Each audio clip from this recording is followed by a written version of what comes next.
So generally, yes, I am. I started this organisation in March this year.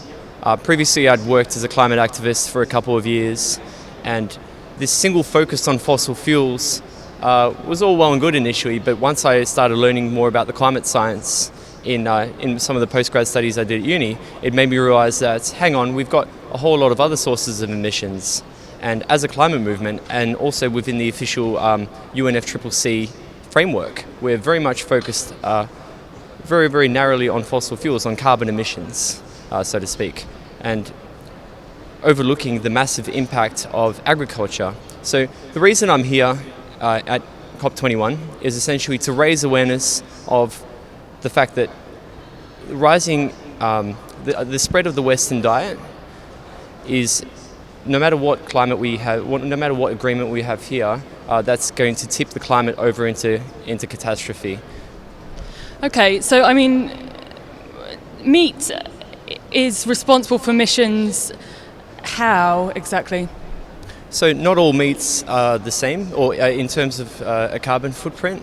So just like a Hummer has a much bigger carbon footprint than, say, a Prius, and a Prius has a bigger carbon footprint than a bicycle. Different types of meat and dairy are quite similar in that respect. So for instance, beef and lamb have by far the greatest carbon footprint. From the research that we've done, for 1 kilo of beef, it's about 70 kilos of carbon dioxide equivalent, whereas 1 kilo of chicken is about 3 to 4. Okay. So it's a massive difference. So you're encouraging people to eat less meat. Is that a hard sell? I mean, I'm a vegetarian myself, but people like meat, right? They do, and we're not telling people to stop eating it. Essentially, just be more conscious of the different carbon footprint and the different impacts on the climate of the different choices of meat that we decide to eat.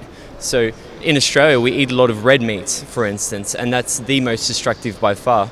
It is the biggest source of the greenhouse gas emission, methane or methane, whichever way you want to pronounce it.